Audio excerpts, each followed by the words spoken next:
Hi, hello everyone. So welcome to my YouTube channel retro logger. So ನಾವಿವತ್ತು B D A ಕಡೆಯಿಂದ auction end ಆಗಿದೆ March 3rd. It's suppose to end at March 2nd ನಿಮಗೆ, but ಅದು March 3rd end ಆಯಿತು. So ಅದು ಯಾಕೆ March 3rd end ಆಯಿತು, ಏನಿತ್ತು, ಅದು ಟೆಕ್ನಿಕಲ್ ರೀಸನ್ಸ್ ಇತ್ತಾ, ಏನಿತ್ತು, ಅದು ಫುಲ್ ಕಂಪ್ಲೀಟ್ ಡೀಟೇಲ್ಸ್ನ ತಿಳಿಸ್ಕೊಡ್ತೀನಿ ಈ ವಿಡಿಯೋದಲ್ಲಿ. ಮತ್ತು ಫೈನಲ್ ಬಿಡ್ ಪ್ರೈಸಸ್ ಏನಾಗಿದೆ ಅದನ್ನು ಕೂಡ ನಾನು ಆಲ್ರೆಡಿ ಆಲ್ಮೋಸ್ಟ್ ಎವ್ರಿ ಟೈಮ್ ನಾನು ಮಾಡಿದಾಗೆ, ನಾನು ರಿಚುವಲ್ಸ್ ಮಾಡಿದಾಗೆ. So I'm also done my homework which is collecting all the details.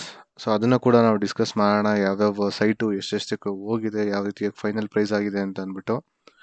ಅದಕ್ಕೂ ಮುಂಚೆ ನಾವು ಯಾವ ರೀತಿಯಾಗಿ ಈ ಆಕ್ಷನ್ ಯಾವ ರೀತಿಯಾಗಿ ಆಯಿತು ಮತ್ತು ಯಾವ ರೀತಿಯಾಗಿ ಏನೇನೆಲ್ಲ ನಾವು ಇಶ್ಯೂಸ್ನ ಫೇಸ್ ಮಾಡಿದ್ದೋ ಅದನ್ನು ಕೂಡ ನಾವು ಒಂದು ಬ್ರೀಫಾಗಿ ತಿಳ್ಕೊಳ್ಳೋಣ. So let's discuss that experience first and then will go back to final bid prices. So ನಿಮ್ಗೆ ಯಾರಾದರೂ ನಿಮಗೆ ಸ್ಟ್ರೈಟ್ ಅವೇ ನಿಮ್ಮ ಫೈನಲ್ ಬಿಡ್ ಪ್ರೈಸಸ್ ನೋಡಬೇಕು ಅಂತ ಆಂಗ್ಷಿಯಸ್ ಇತ್ತು ಅಂತಂದರೆ you can skip to that chapter. Also give one time stamp in description, please check out back.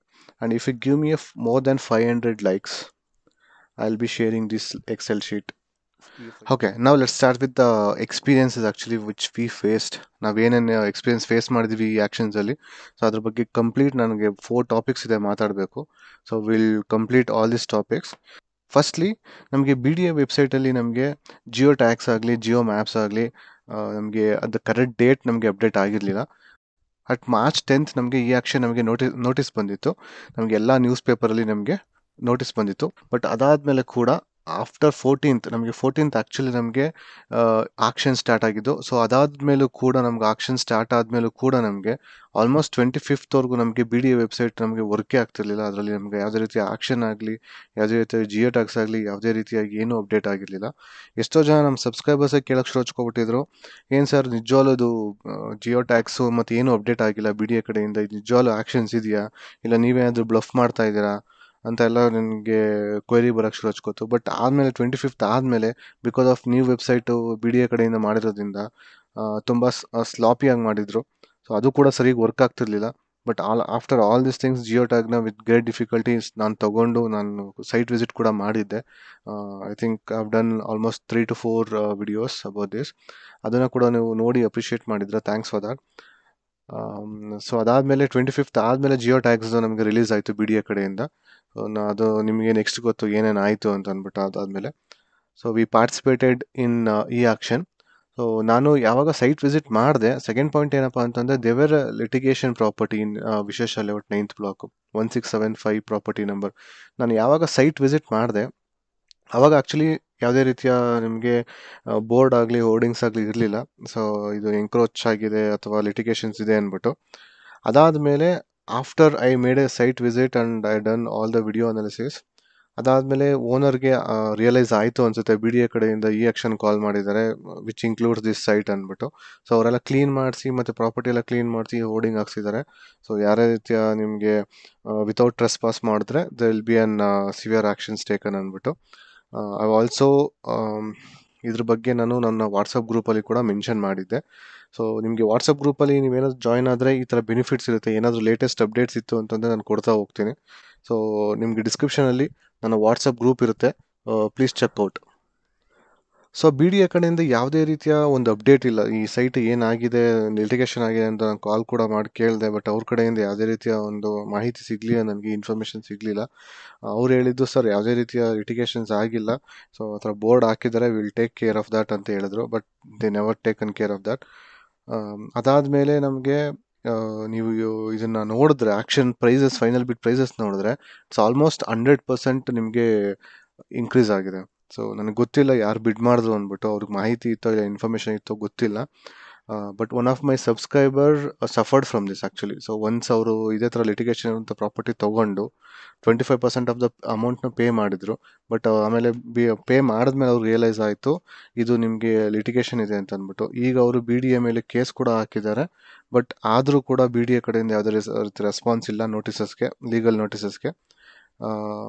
there is nothing to offense actually, but this kind of sites happens. So ಅದನ್ನು ನೀವು ಮೈಂಡಲ್ಲಿ ಇಟ್ಕೊಂಡು cautious ಆಗಿ ನೀವು ಬಿಡ್ ಮಾಡಬೇಕಾಗತ್ತೆ. ಅದಾದಮೇಲೆ ನಿಮಗೆ ನೆಕ್ಸ್ಟ್ ನಾನು ಹೇಳೋಂಥದ್ದು ಸಿವಿಯರ್ ಆಗಿ ನಾವು ತಿಳ್ಕೊಬೇಕಾಗಿದ್ದು ಅಂತಂದರೆ ಈ KPP portal issues actually. So ನಮಗೆ ಲೈವ್ ಆಕ್ಷನ್ ಟೈಮಲ್ಲಂತೂ ನನಗೆ ಗೊತ್ತಿಲ್ಲ ಎಷ್ಟು ಜನಗಳಿಗೆ ಯಾರು ಬಿಡ್ಡರ್ಸ್ ಇದ್ದಾರಲ್ಲ, ಪ್ಲೀಸ್ ನೀವು ನಿಮ್ಮ BP ಮತ್ತು ಶುಗರ್ನ ಚೆಕ್ ಮಾಡ್ಕೊಳ್ಳಿ, ನಾರ್ಮಲ್ ಆಗಿದೆ ಅಲ್ಲ ಅಂತ ಮೇಕ್ ಶೂರ್ ಮಾಡ್ಕೊಳ್ಳಿ. ಯಾಕೆ ಅಂತಂದರೆ ಎಲ್ಲರದ್ದು BP ಶುಗರ್ ಎಲ್ಲ ಇನ್ಕ್ರೀಸ್ ಆಗಿಬಿಟ್ಟಿರುತ್ತೆ. ಯಾರು ಈ KPP ಪೋರ್ಟಲ್ ಇಶ್ಯೂಸ್ನ ಫೇಸ್ ಮಾಡಿ ಏನೇನು ನೀವು ಇದು ರಾಮಾಯಣ ಆಯಿತು ಅಂತ ನಿಮಗೆಲ್ಲ ಗೊತ್ತಿರುತ್ತೆ. ಸೊ ಅದಾದಮೇಲೆ ನಿಮ್ಮ BP ಶುಗರ್ಗಳೆಲ್ಲ ಜಾಸ್ತಿ ಆಗಿರುತ್ತೆ ಅಂತ ನನ್ನ ಪ್ರಕಾರ ನನಗೆ ಗೊತ್ತು. ಸೊ ನಾನಂತೂ ಕಂಪ್ಲೀಟಾಗಿ ಡ್ರೈನ್ ಔಟ್ ಆಗಿದೆ. ಯಾಕೆ ಅಂತಂದರೆ each and every people panicked and each and every person called out in personal. ಅದಕ್ಕೆ ನಾನು ಏನಂತ ಹೇಳ್ತೀನಿ ಅಂತಂದರೆ, ನನ್ನ ವಾಟ್ಸಪ್ ಗ್ರೂಪಲ್ಲಿ ಮತ್ತೆ ನಾನು ನಿಮಗೆಲ್ಲ ಯೂಸ್ಫುಲ್ ಆಗಲಿ ಅಂದ್ಬಿಟ್ಟು ಸೊ ಫುಲ್ ಓಪನ್ ಮಾಡಿದ್ದೆ. ಫುಲ್ಲು ನಿಮಗೆ ಏನು ಕ್ಲೋಸ್ ಇರುತ್ತೆ ಮೆಸೇಜಸ್ಸು, ಸೊ ಫುಲ್ ಓಪನ್ ಮಾಡಿದ್ದೆ. ನೀವು ಅದನ್ನು ಬೆನಿಫಿಟ್ ತೊಗೊಂಡಿದ್ದೀರಾ ಅಂತ ಅನ್ಕೊತೀನಿ. ಸೊ ನೀವೇನಾದರೂ ತೊಗೊಂಡಿದ್ರೆ please like this video, please support me like this. So ಅದು ಪೋರ್ಟಲ್ ಇಶ್ಯೂ ಏನಾಗಿತ್ತು ಅಂತಂದರೆ, ಸೊ ಒಂದು SMS ಸರ್ವರ್ ಅಂತ ಬರುತ್ತೆ. ಸೊ SMS ಸರ್ವರ್ ಡೌನ್ ಇತ್ತು ಅಂತ ಅನಿಸುತ್ತೆ. ಸೊ ಅದಕ್ಕೋಸ್ಕರ ನಿಮಗೆ ಲಾಗಿನ್ ಆಗಬೇಕಾದ್ರೆ OTP ಜನರೇಟ್ ಆಗ್ತಿರ್ಲಿಲ್ಲ. ಸೊ OTP ಜನರೇಟ್ ಆಗಿಲ್ಲ ಅಂತಂದು ಲಾಗಿನ್ನೇ ಆಗೋಕ್ಕಾಗ್ತಿರ್ಲಿಲ್ಲ. ಲಾಗಿನ್ ಆಗಿಲ್ಲ ಅಂತಂದರೆ ನೀವು ಬಿಡ್ ಸಬ್ಮಿಟ್ ಮಾಡೋಕ್ಕೆ ಆಗ್ತಿರ್ಲಿಲ್ಲ. ಇದು ನಮಗೆ 2 ಡೇಸ್ ಕೂಡ ಇದು ಇಶ್ಯೂ ಇತ್ತು. ಸೊ ಫಸ್ಟ್ ಡೇ ನಮಗೆ ಈವ್ನಿಂಗ್ ಟೈಮ್ ಆಲ್ಮೋಸ್ಟ್ ನಿಮ್ಗೆ 6 ಆದಮೇಲೆ ನಿಮಗೆ ಬಂತು ಇಶ್ಯೂ. ಅದು ಟಿಲ್ 9-10ವರೆಗೂ ಇಶ್ಯೂ ಇತ್ತು. ಅದಾದಮೇಲೆ ನಮಗೆ ಸೆಕೆಂಡ್ ಡೇ ನಮಗೆ ಅರ್ಲಿ ಮಾರ್ನಿಂಗ್ ಇಶ್ಯೂ ರಿಸಾಲ್ವ್ ಆಗಿತ್ತು. So they var people who logged in and they submitted ಬಿಡ್. ಬಟ್ ಅದಾದಮೇಲೆ ನಮಗೆ 2 PM ಹಾಗೆ ನಮಗೆ ಫೈನಲ್ ಬಿಡ್ ಡೇ ಟೈಮಲ್ಲಿ ನಮ್ಗೆ 2 PMಗೆ ಈ ಇಶ್ಯೂ ಸ್ಟಾರ್ಟ್ ಆಯಿತು. ಅದಾದಮೇಲೆ 5-6 ಆಲ್ಮೋಸ್ಟ್ 6 ಅಲ್ಲ 7ವರೆಗೂ ನಿಮಗೆ 7 PM ನಿಮಗೆ ಇಶ್ಯೂ ರಿಸಾಲ್ವೇ ಆಗಿರಲಿಲ್ಲ. ಅದಾದಮೇಲೆ ದೇವೇ subscriber I to shout out his name Jaya Mohil sir. ನಿಮ್ಮ ನೇಮನ್ನು ನಾನು ಸರಿಗೆ ಪ್ರೊನೌನ್ಸ್ ಮಾಡಿಲ್ಲ ಅಂತಲೇ ಪ್ಲೀಸ್ ಪಾರ್ಡನ್ ಮೀ. ಬಟ್ ಇವರು ಸರ್ ಬಂದ್ಬಿಟ್ಟು ನಮಗೆ ತುಂಬ ಹೆಲ್ಪ್ ಮಾಡಿದ್ರು. ಸೊ ಕಮಿಷ್ನರ್ಗೆಲ್ಲ ಕಾಲ್ ಮಾಡಿ, ಸೊ BDA ಕಮಿಷ್ನರ್ಗೆ ಕಾಲ್ ಮಾಡಿ, so as spoken with him very well. ಅದಾದಮೇಲೆ ತುಂಬ ಆ್ಯಕ್ಷನ್ಸ್ ಸ್ವಿಫ್ಟಾಗಿ ತೊಗೊಂಡು ಇದು 1 ಡೇ ನಮಗೆ ಎಕ್ಸ್ಟೆನ್ಷನ್ ಕೂಡ ಕೊಟ್ಟರು. ಸೊ ದಟ್ಸ್ ದ ರೀಸನ್ ನಮಗೆ ಇದು April 3rd ನಮಗೆ ಎಕ್ಸ್ಟೆನ್ಷನ್ ಆಯಿತು. April 3rd ನಮಗೆ ಬಿಡ್ ನಮಗೆ ಎಂಡ್ ಆಗಿದ್ದು. ಸೊ ಇದು ಇಷ್ಟು ನಮಗೆ KPP ಪೋರ್ಟಲಲ್ಲಿ ಈ ಥರ ಕೂಡ ಇಶ್ಯೂಸ್ ಆಗುತ್ತೆ ಅನ್ನೋದ್ರ ಬಗ್ಗೆ ನಾವು ತಿಳ್ಕೊಬೇಕು. ಅದಾದಮೇಲೆ ನಾನು ಕೂಡ ಇನ್ಫಾರ್ಮೇಷನ್ ಕೊಡ್ತಾ ಇದ್ದೆ, ಈ KPP ಪೋರ್ಟಲ್ ಏನು ಇಶ್ಯೂ ಆಗಿದೆ, ಸೊ ಅದು ಎಕ್ಸ್ಟೆನ್ಷನ್ ಆಗುತ್ತೆ, ನೋ ನೀಡ್ ಟು ವರಿ ಅಂದ್ಬಿಟ್ಟು. ಗ್ರೂಪಲ್ಲಿ ಕೂಡ ನಾನು ಯಾವಾಗ ಓಪನ್ ಮಾಡಿದೆ they were like huge discussions. So thanks every one who involved in that discussion. There were a couple of people like who left that group also because of that annoying messages. Sorry for that. ಅದಾದಮೇಲೆ so ಇನ್ನು next point ಬಂದ್ಬಿಟ್ಟು mistakes not to do in on live auctions ಅಂದ್ಬಿಟ್ಟು. So they were like couple of my subscribers actually ಅವ್ರು ಏನು ಮಾಡಿದ್ರು ಅಂತಂದರೆ, ಇನ್ live ಆಕ್ಷನ್ಸಲ್ಲಿ ಏನು price ಕೊಟ್ಟಿರ್ತಾರಲ್ಲ ಅದು ಪ್ರೈಸ್ ಬಂದ್ಬಿಟ್ಟು ಆಲ್ವೇಸ್ ಪರ್ ಸ್ಕ್ವೇರ್ ಮೀಟರ್ ಇರುತ್ತೆ. It's not for complete area. So ಅದು ನಿಮಗೆ ಎಷ್ಟೊಂದು ಜನಕ್ಕೆ ಗೊತ್ತಾಗ್ದಾಗೆ, ಸೊ ಇದು ನಿಮಗೆ ಫುಲ್ ಕಂಪ್ಲೀಟ್ ಏರಿಯಾ ಅಂದ್ಕೊಂಡು, ಸೊ ನಿಮಗೇನು ಮಲ್ಟಿಪಲ್ಸ್ ಆಫ್ 500 ಇರುತ್ತಲ್ಲ ಬಿಡ್ ಮಾಡಬೇಕಾದ್ರೆ, so they used to do multiples of 10. So ಇದು ನಿಮಗೆ ಇದು ಏರಿಯಾಗೆ ಅಂತ ತಿಳ್ಕೊಂಡು, so they used to do multiples of 10 actually. So ಅದಕ್ಕೆ ಒಂದು ಪ್ರಾಪರ್ಟಿ ಕೂಡ ನಿಮ್ಗೆ ಆಲ್ಮೋಸ್ಟ್ 20K ಮೇಲೆ ಹೋಗ್ಬಿಟ್ಟಿದೆ, couple of properties. But somehow ಈ manage not to be as bidder. So ಅವರು ಕೂಡ ಕಾಲ್ ಮಾಡಿ ನನಗೆ ಹೇಳಿದಾಗ ನನಗೆ ಶಾಕ್ ಆಯಿತು, ಸರ್ ಇದು ಸ್ಕ್ವೇರ್ ಫೀಟರ್ಗೆ ಇದು ನಿಮಗೆ ಸ್ಕ್ವೇರ್ ಮೀಟರ್ಗೆ ಪರ್ ಸ್ಕ್ವೇರ್ ಮೀಟರ್ಗೆ ಅದು price. So please be cautious about that ಅಂದ್ಬಿಟ್ಟು ಅದು ಕೂಡ ಅವರು ರಿವೋಕ್ ಮಾಡಿಕೊಂಡ್ರು. ಅದಾದಮೇಲೆ ಇನ್ನೊಂದು ತಪ್ಪು ಏನು ಮಾಡ್ಕೋತಾರೆ ಲೈವ್ ಆಕ್ಷನಲ್ಲಿ ಅಂತಂದರೆ, one of my subscriber, so ನಿಮಗೆ ಏನು ಲಾಗಿನ್ ಆದಮೇಲೆ ಲಾಗಿನ್ ಆಗಿ ನಿಮಗೆ ಒಂದು ಆಲ್ಮೋಸ್ಟ್ 20 to 30 minutes ಆಗಿತ್ತು ಅಂತಂದರೆ, you should always keep on refreshing the page. Not page actually, there will be an button for refresh. So you to keep on this refresh button. So ನೀವು ಇದು ಬಟನ್ನ click ಮಾಡಿಲ್ಲ ಅಂತಂದರೆ ನಿಮ್ಮ ಲಾಗಿನ್ದು session time out ಆಗಿಬಿಡುತ್ತೆ. ಆವಾಗ ನೀವು ಮತ್ತೆ ಲಾಗಿನ್ ಆಗಬೇಕಾಗತ್ತೆ, ಮತ್ತೆ ನೀವು OTP ಎಂಟ್ರಿ ಮಾಡಿ ಮತ್ತೆ ನೀವು ಲಾಗಿನ್ ಆಗೋಷ್ಟರಲ್ಲಿ ಇದೇನಾಗ್ಬಿಡುತ್ತೆ, ನಿಮಗೆ ಬಿಡ್ಡೇ ಕ್ಲೋಸ್ ಆಗಿಬಿಟ್ಟಿರುತ್ತೆ. ಸೊ ಈ ಥರ ನಮ್ಗೆ ಒಬ್ಬರು ಸಬ್ಸ್ಕ್ರೈಬರ್ಗೆ ಆಗಿದೆ.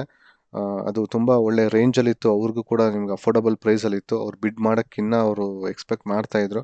ಬಟ್ ಅವ್ರು ಲಾಸ್ಟ್ 1 minute ವೆಯ್ಟ್ ಮಾಡಿ ಆಮೇಲೆ ಬಿಡ್ ಮಾಡೋಣ ಅಂದ್ಬಿಟ್ಟು ಬಿಡ್ ಮಾಡೋಕ್ಕೆ ಹೋಗಿ, ಸೊ ಅದು ಸೆಷನ್ ಎಕ್ಸ್ಪೈರ್ ಆಗಿ ನಿಮಗೆ ಲಾಗಿನ್ ಆಗೋಷ್ಟರಲ್ಲಿ ಅದು ಬಿಡ್ಡೇ ಕ್ಲೋಸ್ ಆಗಿಬಿಟ್ಟಿತ್ತು. So will discuss about this also. So ಈ ಥರ ತಪ್ಪುಗಳನ್ನ ನೀವು ಮಾಡ್ಕೋಬೇಡಿ. ಸೊ ಈ ಥರ ತಪ್ಪುಗಳನ್ನ ಮಾಡಿ ನಮ್ಮ ಸಬ್ಸ್ಕ್ರೈಬರ್ಸ್ ಆಗಲೇ ಈ ಥರ ಎಲ್ಲ ತಪ್ಪುಗಳು ಮಾಡ್ಕೊಂಡಿದ್ದಾರೆ. So I am sharing it because if someone is very new to this auction process ಅಲ್ವಾ, ಸೊ ಅವಾಗ ಅವ್ರಿಗೆ ಇದೆಲ್ಲ ಯೂಸ್ಫುಲ್ ಆಗಲಿ ಅನ್ನೋ ಕಾರಣಕ್ಕೋಸ್ಕರ ಅಷ್ಟೇ, ಯಾರನ್ನೂ ಅಫೆಂಡ್ ಮಾಡೋಕ್ಕೋಸ್ಕರ ಅಲ್ಲ. So don't write any iterate comments in any video sections. Okay, now let's jump into the final bid prices. Okay, now let's start with final bid prices analysis actually. ಈಗ ನಾನು every time ಹಾಗೆ ನಾನು ಈ time ಕೂಡ ನಾನು Excel ಶೀಟ್ನ collect ಮಾಡಿದ್ದೀನಿ. So almost ಎಲ್ಲರಿಗೂ ಗೊತ್ತು, ಬಟ್ ಗೊತ್ತಿಲ್ಲದಿರೋರಿಗೋಸ್ಕರ ನಾನು ಹೇಳ್ತಾ ಇದ್ದೀನಿ. ಈ ಕಾಲಮಲ್ಲಿ ನಾವು ಸೈಟ್ ನಂಬರ್ನ ನಾವು ರೆಕಾರ್ಡ್ ಮಾಡಿರ್ತೀವಿ, ಲೇಔಟ್ ನೇಮ್ ಮತ್ತು ಅದ್ರ ಡಿಸ್ಕ್ರಿಪ್ಷನ್ನು, ಯಾವ ರೀತಿಯಾಗಿ ನಿಮಗೆ ನಾರ್ತ್ ಸೌತು, ವೆಸ್ಟ್ ಸೌತು ಮತ್ತು ಏರಿಯಾ ಟೋಟಲ್ ಡೈಮೆನ್ಷನು, ಯಾವ ಲೇಔಟು, ಇದೆಲ್ಲನೂ ಡಿಸ್ಕ್ರಿಪ್ಷನ್ ಇರುತ್ತೆ. ಸೊ ಅದಾದಮೇಲೆ ನಮಗೆ ಏರಿಯಾ ಇನ್ ಸ್ಕ್ವೇರ್ ಮೀಟರ್ ಕೂಡ ಕಲೆಕ್ಟ್ ಮಾಡಿದ್ದೀವಿ. ಅದಾದಮೇಲೆ ಬೇಸ್ ಪ್ರೈಸ್ ಮತ್ತು final bid prices. Final bid prices ನೀವು ನೋಡ್ಬೋದು. I am not showing it, I am not revealing it. There is a reason for that, so will talk about that. ಅದಾದಮೇಲೆ so ನಿಮಗೆ bid ಪ್ರೈಸಸ್ನ ಕೂಡ ನಾವು square ಫೀಟಿಗೆ convert ಮಾಡಿದ್ದೀವಿ. You can see it here. Bid ಪ್ರೈಸಸ್ನ ಕೂಡ square ಫೀಟಿಗೆ ಕೂಡ ಕನ್ವರ್ಟ್ ಮಾಡಿದ್ದೀನಿ. ಅದೇ ರೀತಿ ಫೈನಲ್ ಬಿಡ್ ಪ್ರೈಸಸ್ನ ಕೂಡ ಸ್ಕ್ವೇರ್ ಫೀಟಿಗೆ ಕನ್ವರ್ಟ್ ಮಾಡಿರೋದಿದೆ. I am just not revealing it. ಅದಾದಮೇಲೆ percentage of changes on base price. ಅದಾದಮೇಲೆ ಟೋಟಲ್ ಪ್ರೈಸ್, ನಿಮಗೆ ಒಂದು ಸೈಟ್ ಎಷ್ಟು ಟೋಟಲ್ ಕಾಸ್ಟ್ ಆಗುತ್ತೆ ಅನ್ನೋದು ಕೂಡ ಇಲ್ಲಿ ಎಲ್ಲ ನಿಮಗೆ ಎಕ್ಸೆಲ್ ಶೀಟಲ್ಲಿ ನಾನು ಕ್ಯಾಪ್ಚರ್ ಮಾಡಿದ್ದೀನಿ. ಸೊ ಇದರ ಒಂದೊಂದು ಲೇಔಟಲ್ಲಿ ಎಷ್ಟೆಷ್ಟು ನಿಮಗೆ ಯಾವ ರೀತಿಯಾಗಿ ಆಗಿದೆ ಅಂತ ತಿಳ್ಕೊಳ್ಳೋಣ, ಎಷ್ಟು ಪರ್ಸೆಂಟೇಜ್ ಆಫ್ ಚೇಂಜಸ್ ಆಗಿದೆ ಅಂತ ತಿಳ್ಕೊಳ್ಳೋಣ. Only that is it for this video. So I'm not really revealing the final bid prices, actual final bid prices. ಯಾಕೆ ಅಂತಂದರೆ, by seeing that actually if someone who wanted to sell their property, they'll sell it or they'll sell it for more price. So ಅದರಿಂದ ಏನಾಗುತ್ತೆ ಅಂತಂದರೆ ನಿಮಗೆ real ಎಸ್ಟೇಟಲ್ಲಿ speculation ಆಗೋಂಥ chances ಜಾಸ್ತಿ ಇರುತ್ತೆ. So ನಮಗೆ last ಬಿಡ್ ಪ್ರೈಸಸ್ ಎಲ್ಲ ನಾನು ಮಾಡಿದಾಗ ಸೊ ಅವರು ನನಗೇನೆ ಟಾಂಗ್ ಕೊಡ್ತಾಯಿದ್ರು, ಸರ್ ಏನು ಸರ್ ಲಾಸ್ಟ್ ಟೈಮೆಲ್ಲ ಇಷ್ಟ ಆಗಿದೆ, so why don't you get me a good deal ಅಂತ ಅಂದ್ಬಿಟ್ಟು. ಆವಾಗ ನಿಮ್ಗೆ ಏನಾಗುತ್ತೆ, there are lot many people who don't calculate properly the market prices. So intermediate ಸೈಟ್ಗೂ they will be something different price. ಅದಾದಮೇಲೆ ಕಾರ್ನರ್ ಪ್ರಾಪರ್ಟಿಗೆ they will be something different price. And this is straight away from the BDA authority. That's the reason there will be an extra premium for that. Resell ಆಯಿತು ಅಂತಂದರೆ there will be some concession for that. So ಅದನ್ನು ಅರ್ಥ ಮಾಡ್ಕೊಳ್ದಾಗೆ so they will always compare with this final bid prices and they are greedy. So ಅದು ಆಗೋದು ನನಗೆ ಇಷ್ಟ ಇಲ್ಲ. So that's the reason I am just not revealing all this details. ಅದಾದಮೇಲೆ if you are very much interested for your personal use and if you are keeping the code of conduct, so please do text me. So I'll just share this Excel sheet with you. And yeah, firstly will see Banashankari 6 days second block. ನೀವು ಇಲ್ಲಿ ನೋಡೋದಾದರೆ almost ನಿಮಗೆ 100%, 80% ಅಂತೂ common ಆಗಿಬಿಟ್ಟಿದೆ ನಿಮಗೆ second ಬ್ಲಾಕಲ್ಲಿ. But there are a site actually which are very very good sites actually. ಒಳ್ಳೆ ಪ್ರೈಸಿಗೆ ಸಿಕ್ಕಿದೆ. ಎಸ್ಪೆಷಲಿ ನಿಮಗೆ ಈ 1288 ಬಂದ್ಬಿಟ್ಟು ಒಂದು ಒಳ್ಳೆ ಪ್ರೈಸಿಗೆ ಸಿಕ್ಕಿದೆ. ಅದಾದಮೇಲೆ ನಿಮಗೆ ಇದು 1221 ಇದೊಂದು ಸ್ವಲ್ಪ ಎಕ್ಸ್ಪೆಕ್ಟೆಡ್, ಮೋರ್ ದೆನ್ ಎಕ್ಸ್ಪೆಕ್ಟೆಡ್ ಆಯ್ತಿದು. ಇದು ಕೂಡ ಒಂದು ಒಳ್ಳೆ ಡೀಲು. ಬಟ್ ಇದು ರಾಜಕಾಲುವೆ ಸ್ವಲ್ಪ ಸರೌಂಡಿಂಗ್ ಇತ್ತು ಅಂದ್ಬಿಟ್ಟು ಇದು ಯಾರೂ ಅಷ್ಟೊಂದು ಇಷ್ಟಪಟ್ಟಿಲ್ಲ. ಇದು 1070. I am just curious actually. If someone is watching really, please text me personally. So ಇದು ಏನು ಇಂಟ್ಯೂಷನ್ ಇತ್ತು ನಿಮಗೆ ಇದನ್ನು ಪರ್ಚೇಸ್ ಮಾಡಬೇಕಾದ್ರೆ ಅಂದ್ಬಿಟ್ಟು. ಸೊ ಇದು 1070 I couldn't find out actually. ಅದೊಂದು ಸ್ವಲ್ಪ ನಿಮಗೆಲ್ಲ ಗ್ರೇವ್ ಯಾರ್ಡ್ ಥರ ಇತ್ತು ಈ site. So if U C year someone has quoted for more than 100%. I'll just clear this. More than 100% quote ಮಾಡಿದ್ದಾರೆ. If someone was the H1 bidder or highest bidder, please text me in personal and please let me know your thought process. ಅದಾದಮೇಲೆ 1255 ನಿಮಗೆ ಇದು ಸ್ವಲ್ಪ south East corner premium ಇತ್ತು. So that's the reason it's gone for 100%. 987, I don't know why the reason. Again ನಿಮ್ಗೆ ಏನಾದರೂ ಇತ್ತು ಅಂದರೆ please contact us. ಏನಿದು ಇಂಟ್ಯೂಷನ್ ಅಂತ ಅರ್ಥ ಮಾಡ್ಕೋಬೇಕು ಅದಕ್ಕೋಸ್ಕರ. Apart from that I think every other thing is good actually. So ಇದು ಒಂದು ಓಕೆ ಪ್ರೈಸ್. ಬಟ್ ನಿಮಗೆ ಮೋಸ್ಟ್ ಎಲ್ಲ ನಿಮಗೆ 70-80% ಇದೆ. 70-80 is normal, 70-80% is normal. But more than 100% really ಇದು ನಿಮಗೆ ತುಂಬ ಕಮರ್ಷಿಯಲ್ ಜಾಗ ಮತ್ತು ನಿಮಗೆ ನಿಮ್ಗೆ ಬೇಕೇ ಬೇಕು ಅಂತ ನಿಮ್ಗೆ ತುಂಬ ಹಂಗ್ರಿನೆಸ್ ಇದ್ದ ಮಾತ್ರ ಮೋರ್ ದನ್ 100% ಹೋಗಿ. But if you are going beyond that, so it's up to you. But ಇದು 121% ಮಾತ್ರ ನನಗೆ ಕನ್ವಿನ್ಸಿಂಗೇ ಇಲ್ಲ. ಇದು ಆ್ಯಕ್ಚುಲಿ 987 ಸೈಟ್ ನಂಬರ್ಗೆ. I don't know. Like as I always say, so ಇದು ಏನಾದರೂ ಇರ್ಬೋದು. ಓಕೆ, ನೆಕ್ಸ್ಟ್ ನಾವೀಗ Banashankari 6 stage further extension Banashankari 6 stage 4th H block ಮತ್ತು 4th B ಬ್ಲಾಕ್ನ ಕವರ್ ಮಾಡೋಣ. ಸೊ ಇದಂತೂ ಒಳ್ಳೆ ಇಂಪ್ರೆಸಿವ್ ಇದೆ ಆ್ಯಕ್ಚುಲಿ. ನೀವು ಇಲ್ಲಿ ನೋಡಿದ್ರೆ ಆಲ್ಮೋಸ್ಟ್ ನಿಮಗೆ 10%, 20%, 30%. So this two are the properties only for beyond 80% ನಿಮಗೆ ಬಿಡ್ ಆಗಿದೆ. Other than that almost all ನಿಮಗೆ ಒಂದು 50-10% ಮಾತ್ರ ನಿಮಗೆ ಇನ್ಕ್ರೀಸ್ ಆಗಿದೆ.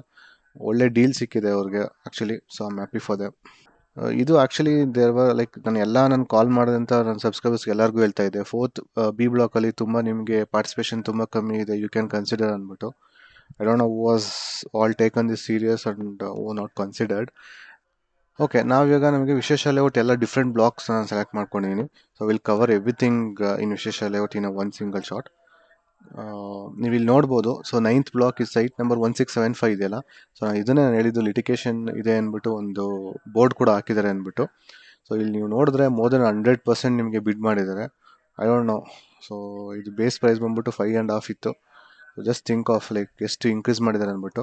ಬಟ್ ಅಷ್ಟೆಲ್ಲ ನೀವು ಪ್ರೀಮಿಯಂ ಪೇ ಮಾಡಿಬಿಟ್ಟು ನೀವು ಪರ್ಚೇಸ್ ಮಾಡಬೇಕಾದ್ರೆ, I feel the BDS sole responsibility is to avoid all the litigation. So that's the reason someone who is the premium customer will be willing to buy BDA properties. But a sole responsibility is all sole purpose ಇಲ್ಲ. So ಆದರೂ ಕೂಡ ಇಲ್ಲಿ 100%, more than 100% the people are willing to pay. I don't know what is the intuition. So if someone is watching and if he is a H1 bidder, please contact me and just say what was your intuition and what was your thought process ಅಂದ್ಬಿಟ್ಟು. I'm just trying to understand actually. So if you care to text me, just I really appreciate. ಅದಾದ್ಮೇಲೆ so there okay, there was this two properties, right? ಇದು actually there are like two properties, commercial properties ಇದು. 1653 ನಿಮಗೆ ಇದು ಬಂದ್ಬಿಟ್ಟು 500 almost square feet ಇತ್ತು ಅಷ್ಟೇ ಇದು area. ಇದು ನಿಮಗೆ 2316 ಬಂದ್ಬಿಟ್ಟು ನಿಮಗೆ ಡಬಲ್ ರೋಡ್ ನಿಯರ್ ಬೈ ಇತ್ತು. ಸೊ ದಟ್ಸ್ ದ ರೀಸನ್ ಇದು ನಿಮಗೆ 200% ಮೇಲ್ ಹೋಗಿದೆ, ಬಿಯಾಂಡ್ 200% ಹೋಗಿದೆ. But I feel the 150% around was a good deal. But I don't know, maybe there was some tough competition. ಅದನ್ನು ಬಿಟ್ಟು ನೀವು ನೋಡಿದ್ರೆ ಇಲ್ಲಿ ಸೊ ಪಾರ್ಟಿಸಿಪೇಷನ್ ಇಲ್ಲ 1052. So there was a 1052 near Chikkabasti and 4th block attached. So ಅಲ್ಲಿ competition ಮತ್ತು willing to buy ಕೂಡ ನಿಮಗೆ ತುಂಬ ಕಮ್ಮಿ ಇದೆ. ಸೊ ಅದಕ್ಕೋಸ್ಕರ ಪಾರ್ಟಿಸಿಪೇಷನ್ ಇಲ್ಲ ಅಲ್ಲಿ. ನಿಮಗೆ ಬೇರೆ ಪ್ರಾಪರ್ಟಿ ಕೂಡ ಆಲ್ಮೋಸ್ಟ್ ನಿಮಗೆ 80% ಎಬೋವ್ ಹೋಗಿದೆ. 80% ಎಬೋವ್ ಹೋಗಿದೆ. 80% ಈಸ್ ಓಕೆ. ನಿಮಗೆ ವಿಶೇಷ ಲೇಔಟ್ ಎಲ್ಲ ನಿಮ್ಗೆ ಆಲ್ಮೋಸ್ಟ್ ಪ್ರೀಮಿಯಂ ಓಡ್ತಾ ಇದೆ. 80% is okay, but beyond 80% or 90% which is not okay according to me. Okay, ನಾವು we will cover further extension Anjanapura 11th block ಮತ್ತು 7th ಬ್ಲಾಕ್ನ ನಾವು ಕವರ್ ಮಾಡೋಣ. ಸೊ ಇಲ್ಲೂ ಕೂಡ ನೀವು ನೋಡ್ಬೋದು, the most of the sites ನಿಮ್ಗೆ ಆಲ್ಮೋಸ್ಟ್ 80-90% ಮೇಲೆ ಹೋಗಿದೆ prices. But there are some sites actually, ಈ ಏನಿಲ್ಲಿ ನೀವು ನೋಡ್ತಾ ಇದ್ದೀರಲ್ಲ, there are some sites actually who are very lucky to get for deal off 17%, 31% off I price on base price. ಅವರೆಲ್ಲ 12%, 15%, 31%, 17%, ಇವರೆಲ್ಲ ತುಂಬ ಸ್ಟ್ರಾಟಜಿಕಲಿ ನಿಮಗೆ ಪ್ಲೇ ಮಾಡಿದ್ದಾರೆ. ಸೊ ನಿಮಗೆ ಬಿ ಡಿ ಎ ಕಡೆಯಿಂದ 10% ಮಿನಿಮಮ್ ಇರುತ್ತೆ. So they are very strategically they play their game. 17% ಮತ್ತು ಇಲ್ಲಿ 15% ಮತ್ತು 12% ನೋಡಿದ್ರೆ, so I like this strategy actually. So I always guide people to do this. So ನಿಮ್ಗೇನಾದರೂ ಪಾರ್ಟಿಸಿಪೇಷನ್ ಕಮ್ಮಿ ಇತ್ತು ಅಂತಂದರೆ, ಇಫ್ ದೆರ್ ಆರ್ 2 ಬಿಲ್ಡರ್ಸ್, ನೀವು you can go beyond 12% and 10% and you can stop your bid. And I think hopefully you will get your the final ಬಿಡ್ as A H1 bidder and you will get a very good deal actually. So but ನಿಮ್ಗೆ ಅಂಜನಾಪುರ ಕೂಡ ನಿಮಗೆ ಒಂದು almost ನಿಮಗೆ ಒಳ್ಳೆ ಪ್ಲಾಟ್ಗಳು ಯಾವ್ಯಾವು ನಿಮಗೆ ಒಂದು ಏರಿಯಾ ಡೈಮೆನ್ಷನ್ ಬಂದ್ಬಿಟ್ಟು ಯಾವುದು ನೀಟಾಗಿತ್ತು, ಕ್ಲೀನಾಗಿತ್ತು, which is not odd sites, ನಮ್ಗೆ ಅದೆಲ್ಲ ಪ್ರೀಮಿಯಮ್ 80-90% ಹೋಗಿದೆ, which is okay. But there are some properties which where north east corner properties and other properties, ನಿಮ್ಗೆ ಅದು ಕೂಡ ಒಂದು ಸ್ವಲ್ಪ 100 ಬಿಯಾಂಡ್ 100% ಹೋಗಿದೆ. So if you consider this 909 right, so ಅದು ನಿಮಗೆ ನಾರ್ತ್ ಈಸ್ಟ್ ಕಾರ್ನರ್ ಪ್ರಾಪರ್ಟಿ. ಮತ್ತು 892 ಕೂಡ ಒಂದು north east corner property. So ಇದು ನಿಮಗೆ 70% 80% ಹೈಕ್ ಸಿಕ್ಕಿದೆ ಅಂತಂದರೆ ವಿಚ್ ಈಸ್ ಓಕೆ. ಬಟ್ ನಾನೇನು ಹೇಳ್ತಾ ಇದ್ದೆ ಅಂತಂದರೆ it can go, it was having potential to go beyond 100%, but they stopped it less than 100%, which is good. ಇದು 933 ಕೂಡ ನಿಮಗೆ ಪ್ರಾಪರ್ಟಿ ಚೆನ್ನಾಗಿತ್ತು. So yeah, so these are the properties. I think there are bidders who sensibly bidded for Anjanapur, I suppose. But ಈ what like ಇದೆಲ್ಲ 2% ಎಲ್ಲ ಇದೆಲ್ಲ, so ಇದು allocate ಆಗೋ doubt. So if someone knows, if someone is bidding 10% lower bid ಪ್ರೈಸ್ಗೆ ಮಾಡಿದಾಗ ಕೂಡ B D allocate ಮಾಡುತ್ತೆ ಅಂತ ನಿಮ್ಗೆ ಏನಾದರೂ ಅನಿಸಿದ್ರೆ please comment in my video. ಇದು ಯಾಕೆ ಅಂತಂದರೆ ಒಂದೊಂದು ಟರ್ಮ್ಸ್ ಆ್ಯಂಡ್ ಕಂಡೀಷನ್ಸಲ್ಲಿ ಈ ಟರ್ಮ್ಸ್ ಇರುತ್ತೆ, ಒಂದೊಂದು ಟರ್ಮ್ಸ್ ಆ್ಯಂಡ್ ಕಂಡೀಷನ್ಸಲ್ಲಿ ಇರಲ್ಲ. ಸೊ ಮೋಸ್ಟ್ ಪ್ರಾಬಬ್ಲಿ ನಾನು ಕೇಳಿರೋ ಮಟ್ಟಿಗೆ, ಸೊ ನೀವು you should bid more then 10%, only then the B D A will allocate for you. But there are people who were saying that if you bid for less than 10% also, they can allocate a site. But I doubt that. Seriously, I doubt that. But if you feel so, and if you already got allocation, so please ping me, or please comment in this video. Yeah, this is throughout complete bid analysis. So ನಿಮ್ಗೆ ಯಾರಿಗಾದ್ರೂ ಈ Excel sheet ಬೇಕು ಅಂತಂದರೆ you can straight away you can ping me, and you can donate me something for my effort, and you can ask for an Excel sheet. I'll be more than happy to share this Excel sheet. And the one more thing is, please do not use it for commercial purpose.